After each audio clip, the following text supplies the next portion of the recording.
السلام علیکم، علامہ اقبال کا شکوہ آج میں پڑھوں گا۔ کیوں ضیاءکار بنوں، سود فراموش رہوں۔ کیوں ضیاءکار بنوں، سود فراموش رہوں۔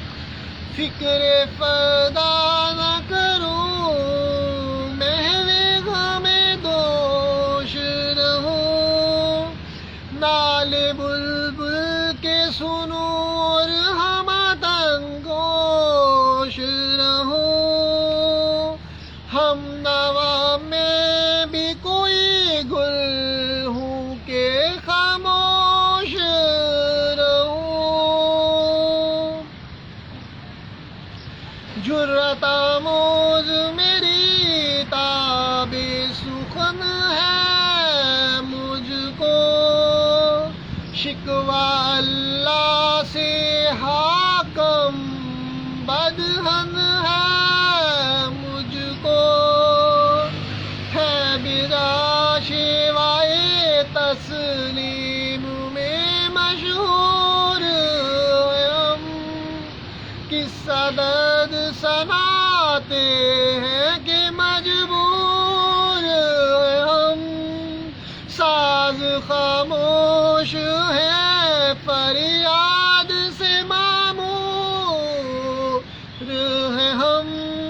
نالہ آتا ہے اگر لب پہ تو معذور ہیں ہم۔ اے خدا،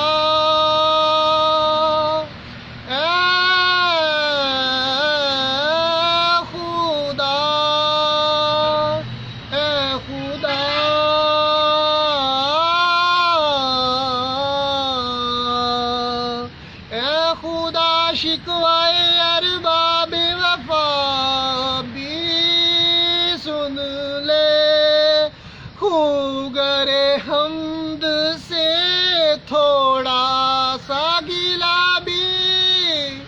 سن لے۔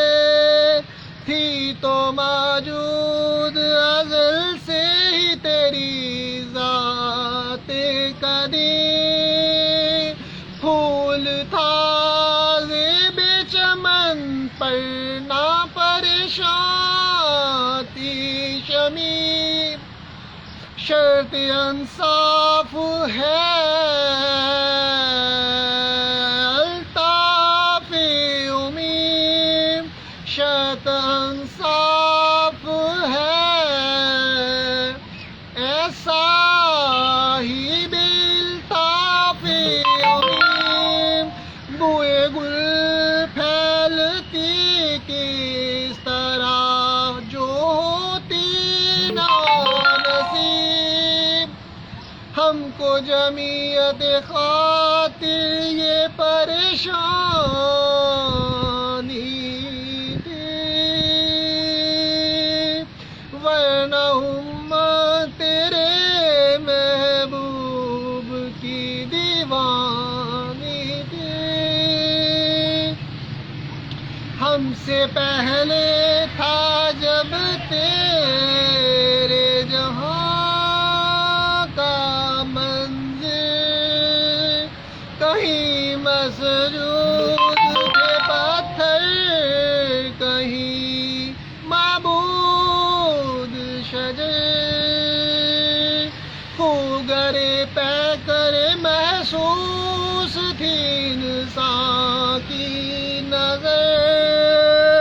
مانتا پھر کوئی اندیکھے خدا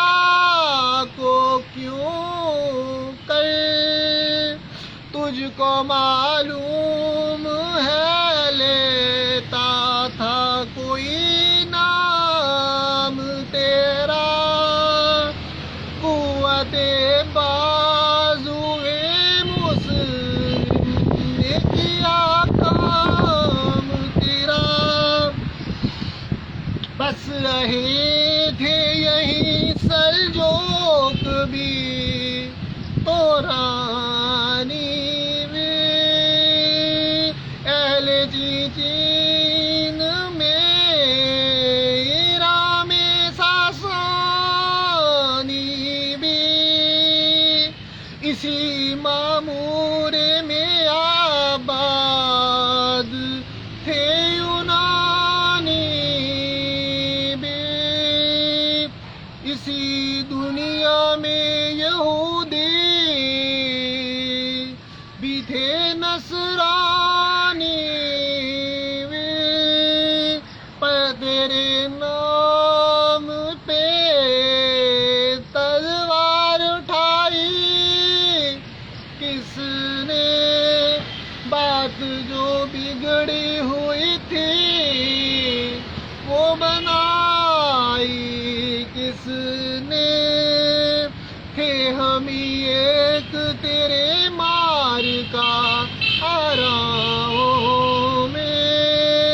خشکیوں میں کبھی لڑتے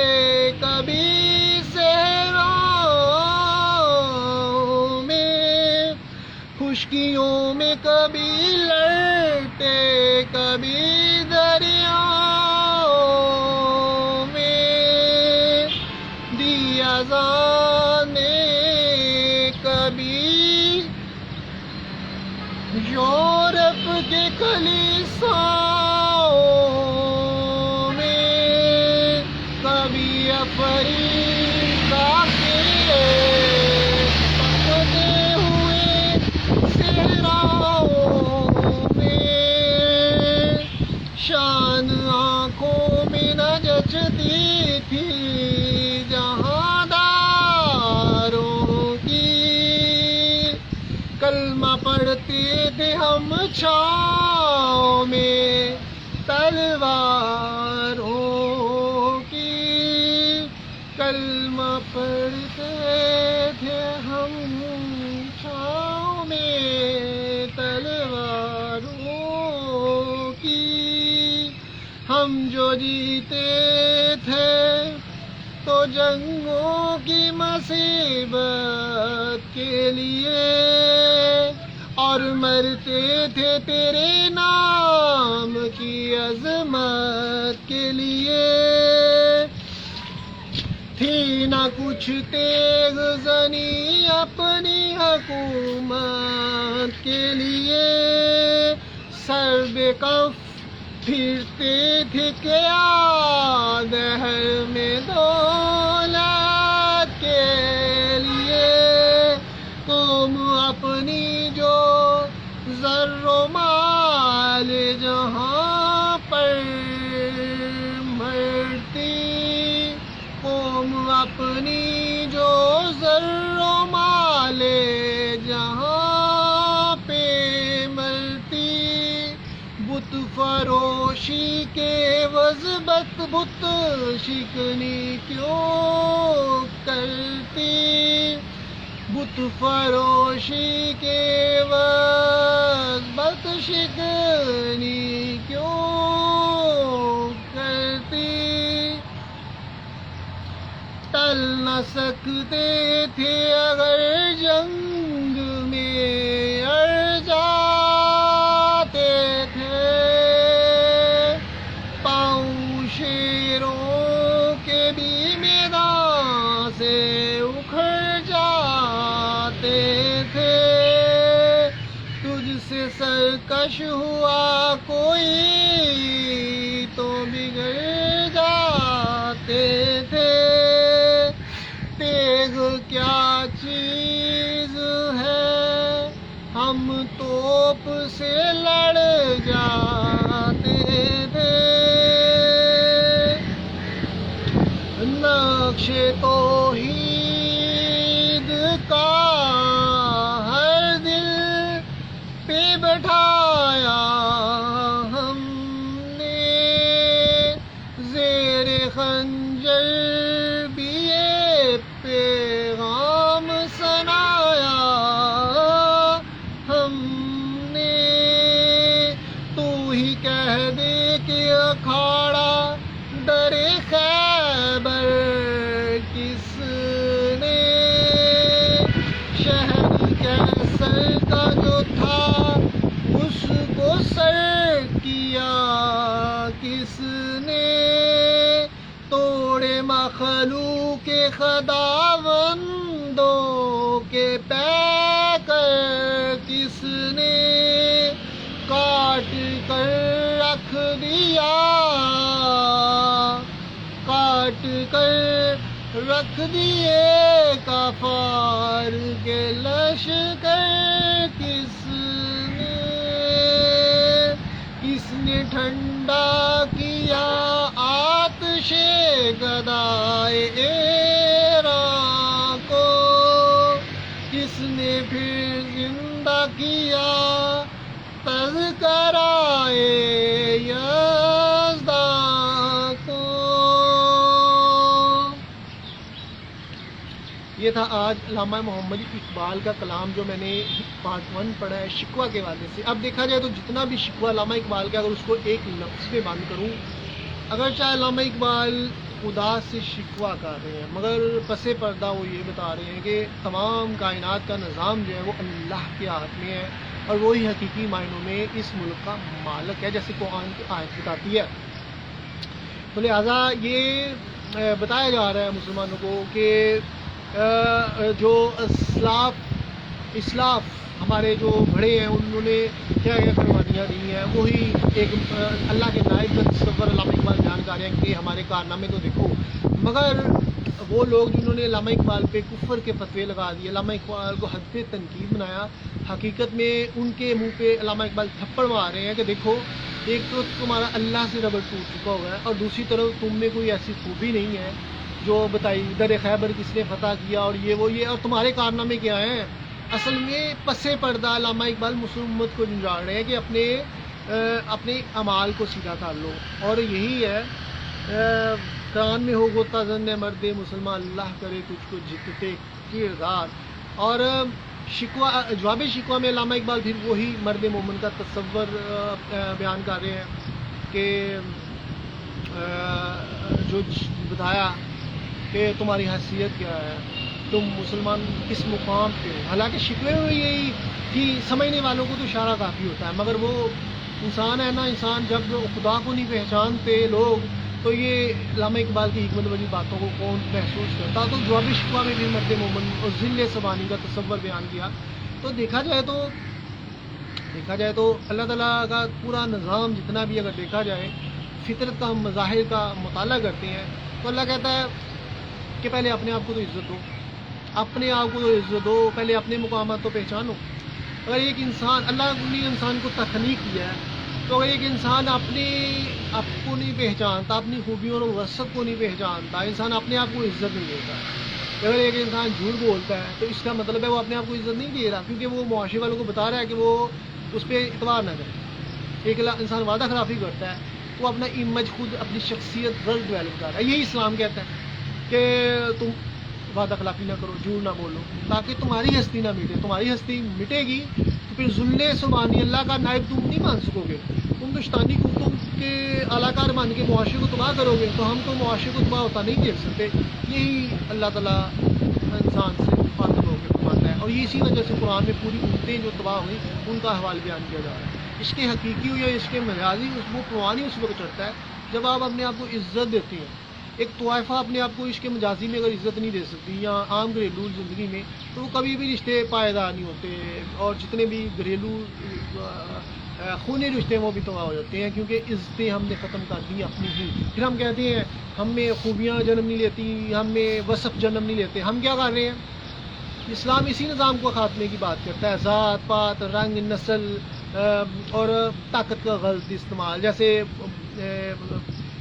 امیر لوگ اپنی طاقت کا غلط استعمال کرتے ہیں اور لوگوں کو کے نظریات اور ذہنیتوں کو ہائی جیک کرتے ہیں، ان کو اپنی مرضی کے مطابق چلاتے ہیں، اور ہوتے تو وہ اپنی دولت کی وجہ سے متکبرین ہیں، مگر چونکہ ان کے پاس وقتی طور پہ اللہ آزمائش کر رہا ہوتا ہے غربا بھی اور امیروں کی، تو اس لیے بھٹکنے کا سلسلہ جاری ہے. جبکہ اللہ تعالیٰ کہتا ہے کہ اگر تم میرے سامنے جھکتے ہو تو میرے احکامات کے پابند. مومن ہے فقط احکام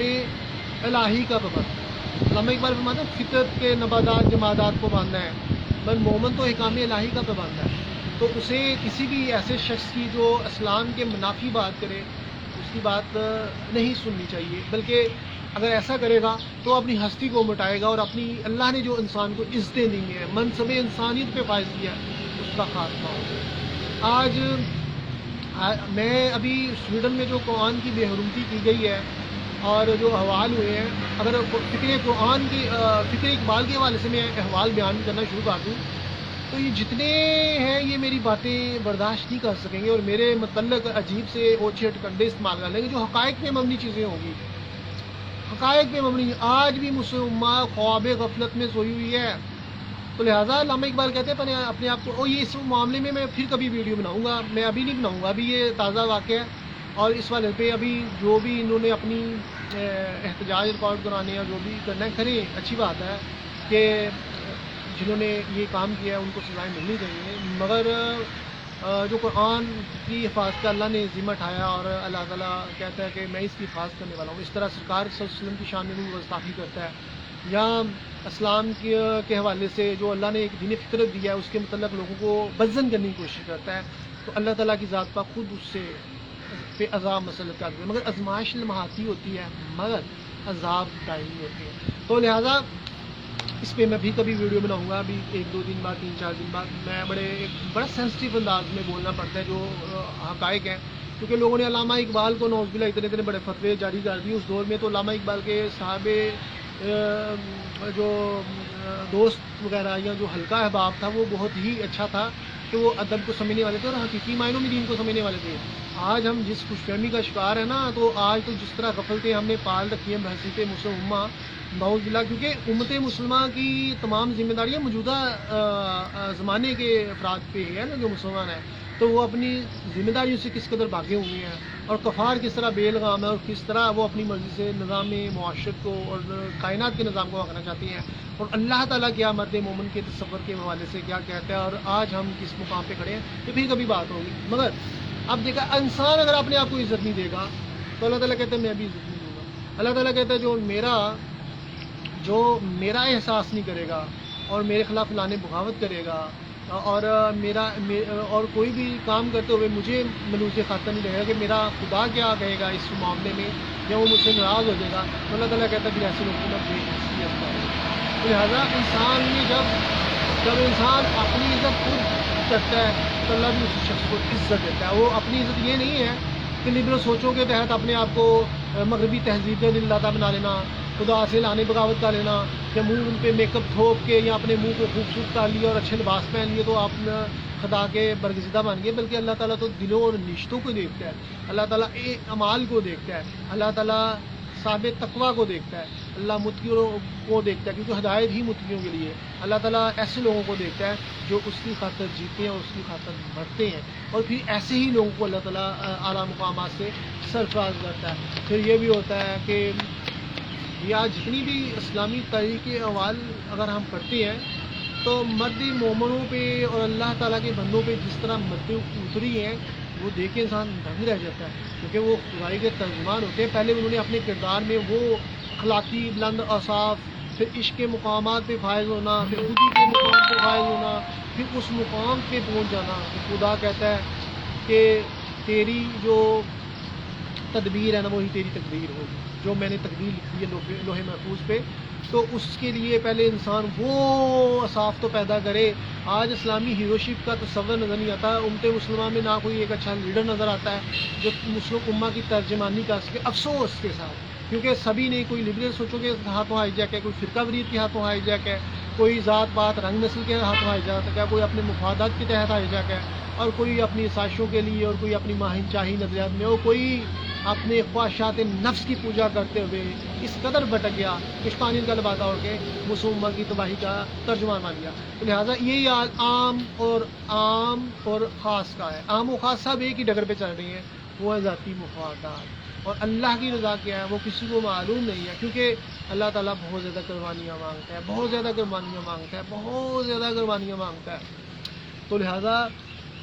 جو اللہ قربانیاں مانگتا ہے اس کے لیے سب سے پہلی تو خواہشات نفس کی قربانی ہے نا، پہلے اپنی خواہشات نفس تو قربان کرو تاکہ تم حقیقی معنوں میں آپ کا ایمان جو ہے وہ ختم نہ ہو، اور حقیقی معنوں میں تم اس کا نام ہے کہ اللہ تعالیٰ کی ہدایت بڑے جو پیغامات ہے اس کو محسوس کر سکو، ورنہ تم بے حص ہو جاؤ گے، اور بے حصی تمہیں اس قدر لے ڈوبے گی کہ تمہیں وہ ادراک ہی نہیں ہوگا، وہ شعور ہی نہیں ہوگا کہ اللہ تم سے کیا چاہ رہا ہے اور اللہ تعالیٰ کا پیغام کیا ہے۔ آج اللہ تعالیٰ کا جو حق و باطل کا نظام ہے وہ ختم تو نہیں ہوا نا۔ اب دیکھا جائے تو آج بھی شیطانی نظام قائم ہے، آج بھی شیطانی کتے اپنے ایجنڈے پہ کار فرما ہے اور عمل پیرا ہے اوور دا ورلڈ۔ دیکھیں سب سے بڑھ کے شیطان ہر انسان کو بھٹکا رہا ہے اور اللہ کی ہدایت سے دور لے کے جانے کی کوشش کرتا ہے تاکہ وہ فخر کر سکے کہ کیسے اس نے اللہ تعالیٰ کے نافرمان بڑے معاشرے میں نافرمانی کا اضافہ کیا۔ تو لہٰذا وہی لوگ انمول ہیں جو میں اللہ کی رضا مکمل اس خاطر رکھا اس لیے کہ شیطان نہ جی جائے. یہ کام صوفیہ کا وظیفہ ہے، اس لیے صوفیہ کا شیطان مردہ ہو جاتا ہے، مر جاتا ہے. حضرت عمر کو دیکھ کے شیطان بھاگ جاتا تھا، نبی صلی اللہ علیہ وسلم کا شیطان مسلمان ہو گیا. تو لہٰذا یہی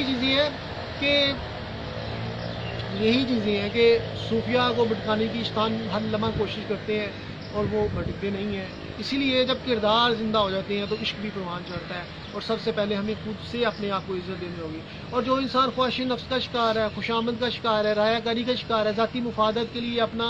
ضمیر بیچ دیتا ہے، اپنی عزت نفس بیچ دیتا ہے، اور جو شخص اسلام کے نظریات سے بھی لانے بغاوت کر لیتا ہے، ایسے شخص جو حسد، کینہ، بغض کی بیماریوں کا شکار ہے، اسی چیز کو یہی چیز بھی ڈپریشن میں تبدیل ہوتی ہے. پھر کہتے ہیں ڈپریشن کے مرکز بہت زیادہ ہیں. اور دوسرا یہ بھی ہے اگر بنیادی حقوق نہیں ملتے تو قوم ڈپریشن میں جاتی ہے، کیونکہ بنیادی حقوق ملنے سے بھی انسان میں آزادیاں جنم لیتی ہیں. مگر اگر بنیادی حقوق چھین لیے جائیں، جیسے نبی صلی اللہ علیہ وسلم کے دور میں لوگوں کے حقوق چھین لیے، لوگوں کو غلام بنا لیا گیا، اسی طرح اگر لوگ اپنی بھی اگر خواہشات نفس کا شکار ہو جاتے ہیں تو پھر وہ اپنے ہی غلام بن کے رہ جاتے ہیں، اور وہ ڈپریشن، غصہ کی بیماریوں میں پھر اسی طرح تکرار، لڑائیاں جنم لیتی ہیں. اس لیے مومنین کا مطلب یہ ہوتا ہے کہ وہ تو تانا دینے والے نہیں ہیں، وہ حسد کرنے والے نہیں ہیں، وہ اللہ سے کریڈٹ لیتے ہیں اپنی خوبیوں کا، اور انہیں اللہ تعالیٰ صلاحیتوں سے نوازتا ہے. انہیں یہ دنیا کے 2 نمبر لوگوں کی، 2 نمبر انسانوں کی، اور جو بھٹکے ہوئے لوگ ہیں، شیطانیت کا وعدہ اڑے ہوئے، ان سے اپنے عشق کے پرمٹ لینے کی ضرورت نہیں ہوتی، ان سے اپنے اچھا ہونے کی پرمٹ لینے کی ضرورت نہیں ہوتی، ان سے اپنی اس کا نام کیا ہے، پرواز کو بلند کرنے کے لیے کوئی ایسا خوشامد کا جو ہے وہ تڑکا لگانے کی ضرورت نہیں ہوتی، بلکہ وہ تو اہل معاشرت ان کے خلاف جاتا ہے. کیونکہ وہ تو حقیقی معنوں میں جب کوئی بھی انسان ہے، اگر بغیر عہدے کے، صوفیہ کے پاس کوئی عہدے نہیں مگر دنیا ان کی مخالف ہوتی ہے. سیاست میں تو ان لوگوں کی مخالفتیں چلتی ہیں نا، مگر میں ایک فقر کے بارے سے بات کر رہا ہوں. تو کیونکہ وہ شخصیت حقیقت میں بلند کردار ہونے کی وجہ سے معاشرے میں بلند کرداریاں تقسیم کرنا چاہتی ہے، مگر بد کردار لوگ، برے لوگ، جھوٹے منافق لوگ ایسی شخصیات اس لیے نفی کرتے ہیں کیونکہ وہ ان کو اپنا عکس نظر آتا ہے کہ وہ کس قدر ان کی کردار پھیکی دیتی ہے. اور کیونکہ اگر جس معاشرے میں